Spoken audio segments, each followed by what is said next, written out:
जिंदा रहेगा। मैंने अध्यक्ष जी से कहा था कि दूसरी मीटिंग हमारी सिरुरा कतई में भी लगाइएगा। पहले मैं उस गांव को भी प्रणाम करूंगा जिसने जनवादी पार्टी को सर्वप्रथम ताकत दिया। सबसे पहली रैली यहीं पर हुई। मैं तुरकहा गांव से चला था तो मलक खपटही मुस्लिम मंदिर पर गया था, उसके बाद यहाँ आकर के सभा किया। साथियों, आज आप सब लोगों ने ये कार्यक्रम रखा। मैंने तो जिस दिन राजनीति में आया उसी दिन मैंने अपनी सारी सुख सुविधा और सारी चीजों को छोड़ दिया और उसी दिन मैंने तय कर लिया था कि मेरा जीवन और मेरे जीवन का एक एक पल समाज के लिए है, समाज के मान सम्मान और स्वाभिमान की लड़ाई के लिए है, इसकी कायद को खड़ा करने के लिए है, इसकी पार्टी को खड़ा करने के लिए। इसलिए इस रास्ते में जो चीजें भी, जो मुश्किलें भी आएगी, उन्हें हम सहज स्वीकार करके आपके इनकलाब को बुलंद करने का प्रयास जारी रखेंगे। आपकी लड़ाई के लिए ये जो हमारे पढ़ने लिखने वाले बच्चे, जब हमने दल की बुनियाद रखी तभी हमारी लड़ाई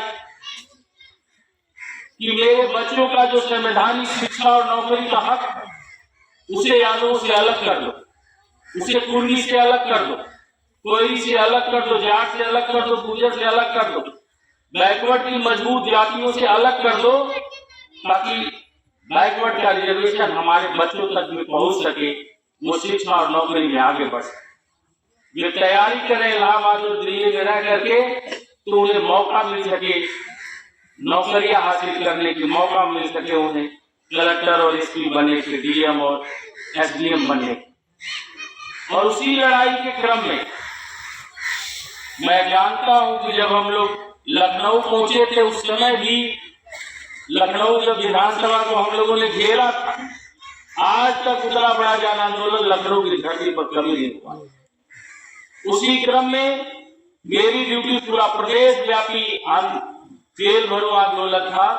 उसी क्रम में हम गए थे, मेरी ड्यूटी लगी थी सोनभद्र में और वहीं पुलिस से झड़प हुई थी, एक सरकारी जीप जल गई। अब किसने जलाया ये भी पता नहीं। और उस मुकदमे में जहां सारी गवाही हमारे पक्ष में है और जहां पुलिस ही गवाह है, और जबकि भारत के संविधान में पुलिस की गवाही कोर्ट में एडमिसेबल नहीं होती, कोर्ट में मान्य नहीं होती, और जो 3 पुलिस वालों ने गवाही दिया वो गवाही भी हमारे पक्ष में ही रही, लेकिन उसके बावजूद भी मुझे 4 साल की सजा सुना दी। मुझे इस बात की चिंता नहीं कि मैं जेल में, आपकी लड़ाई के लिए मुझे 1000 बार भी जेल में जाना पड़ेगा, तभी उसको मुझे कोई चिंता और फिक्र नहीं है। लेकिन आपकी लड़ाई के प्रति जिस तरह से भारतीय जनता पार्टी हम सब लोगों का वोट लेकर, मुझे याद है 2017 में बीजेपी ने नारा दिया कि सारी नौकरी यादव ले जा रहे हैं, 86 में 65 अकेले यादव एसडीएम हो। इसलिए जब हमारी सरकार आएगी तो हम अति पिछड़ों का आरक्षण बांटेंगे। आज उनकी सत्ता को चलते हुए उत्तर प्रदेश में 8 साल हो गया, आरक्षण क्यों नहीं बढ़ा? ये मेरे नौजवान जो पढ़ने लिखने वाले हैं, इस पर कभी गौर किया कि आपके आरक्षण का विभाजन क्यों हो रहा? क्योंकि जिनके लिए इस आरक्षण की जरूरत है वे लोग तो सदा ही भाजपा को वोट देने के लिए तैयार, और इनके आंदोलन को, इनकी बातों को सड़कों पर रखने वाला कोई दल नहीं, उतर करके इन मांगों को लेकर के भाजपा के सामने रखने वाली कोई विचारधारा वाली पार्टी नहीं है। इसलिए वो स्वतंत्र रूप से चल रहे हैं, आपका हिस्सा भी नहीं दे रहे हैं, आप वोट भी उन्हें दे रहे हैं। इनको हमेशा मुझसे इस बात से परेशानी है। मैं 2024 का चुनाव जीता, तभी मैंने लखनऊ में प्रेस कॉन्फ्रेंस करके इस बात को कहा कि 8 साल हो गया है बीजेपी अभी ये आरक्षण को अलग नहीं की। जनवादी पार्टी मऊ से फिर एक पद यात्रा निकालेगी और जब तक बीजेपी इस आरक्षण को लागू नहीं कर देगी तब तक आंदोलन को जारी रखेगी। और सारे मीडिया वालों ने इस बात को निकाला। फिर बिहार का चुनाव आ गया, जनवादी पार्टी वहां 1.76% वोट पाई। ये भाजपा के सारे बड़े नेता मुझे बुलाए और कहे कि संजय जी हम उत्तर प्रदेश की किसी दल और पार्टी को कोई सीट नहीं दे रहे, इसलिए हम आपको भी सीट नहीं दे, आप हमारी मदद करें। हमने कहा जब तक तुम मुझे हिस्सा नहीं दोगे और गठबंधन में हमें सीट नहीं दोगे तब तक हम तुम्हारा साथ देने का काम नहीं करेंगे। 3 दौर की वार्ता, अंतिम दौर में जब भाजपा का वहां का प्रभारी बैठ तो कह रहा है कि मैं तो ओम प्रकाश राजभर से बात भी नहीं कर रहा हूं, आपसे तो बात भी कर लेना, वो आपसे ज्यादा पैसा खर्चा किया है बिहार में, मैं तो उसको एक सीट नहीं दे रहा हूं, नहीं उसका फोन आ रहा तो मैं उससे बात कर रहा हूं, आपको तो मैं बुला के बात भी कर रहा हूं। मैंने कहा तू अपनी बात अपने पास रख, मैं चुनाव लड़ूंगा और बिहार की 100 सीटों पर जनवादी पार्टी चुनाव लड़ेगी, आप हिस्सा नहीं दोगे तो मैं आपके साथ नहीं हूं, मैं कह करके निकल गया। और वही चीज लोगों को तकलीफ दे रही थी। 11 जुलाई का समय था और 12 जुलाई को मुझे सोनभद्र से फोन आ जाता है कि संजय जी आपके मुकदमे की तारीख है, सबको उपस्थित रहना। मुझे पता भी नहीं था कि मैं 15 को जाऊंगा तो मैं जेल चला जाऊंगा, और जैसे ही हम तारीख पर गए तुरंत हमें जेल भेज दिया।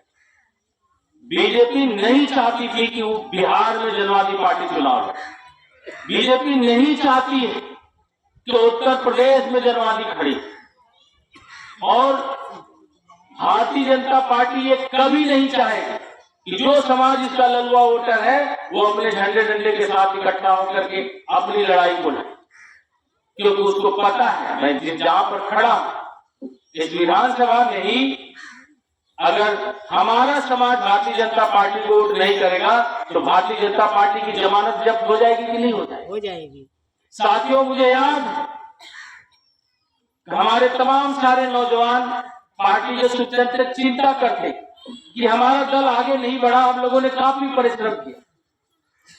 मैं उन्हें बताना चाहता कि साथियों जिस समय जनवादी पार्टी बनी समाज का हर तबका का व्यक्ति इस बलिया का जनवादी पार्टी के साथ खड़ा होने का आगाज किया, लेकिन 2007 में जब विजेंद्र मिश्रा को इस विधानसभा से चुनाव लड़ाए थे, इस विधानसभा में 65,000 वोट हमारी बिरादरी का था और उनको मिला 3,000 वोट। रैली में गए थे लोग 50,000 बलिया, और जब परीक्षा का समय आया तो वोट मिला 3,000। लोग कहते हैं ओम प्रकाश राजभर आगे बढ़ गया, हमारे से 4 साल पहले वो दल बनाए, लेकिन इसी सीयर विधानसभा में जब उसकी पार्टी चुनाव लड़ी थी, किसी से कोई गठबंधन नहीं था, तब उसके दल को मिला था 15,000। आप उठा करके देख लीजिए 2007 के विधानसभा में। 2012 के विधानसभा के चुनाव में इंजीनियर चंद्रशेखर को मैंने लड़ाया। क्या ईवीएम पर आरी निशान नहीं था? इस विधानसभा में 65,000 हमारा वोट है, हमारे समाज का वोट है, और उसको वोट मिला कितना? 8,000, और इसमें 2,000 उसका वोट था, 6,000 हमारे लोगों का वोट। जब आप वोट ही नहीं देंगे, जब परीक्षा का समय आएगा तो आप इम्तिहान ही नहीं देंगे, तो आपका दल और आपकी पार्टी कैसे खड़ी?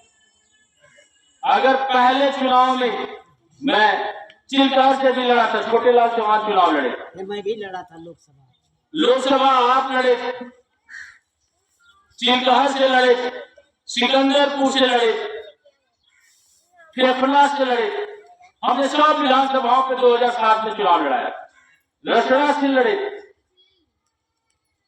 रसड़ा से जिसको लड़ाया था वो यहाँ का विधायक भी बना बाद में, पासवान, गोरख पासवान, उनको मैंने तब रसड़ा सुरक्षित सीट मैंने लड़ाया था। वो फिर 2012 में सपा से टिकट लेकर के विधायक बने थे,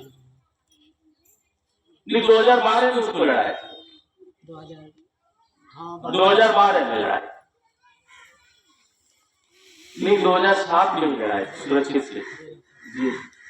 तो साथियों, समाज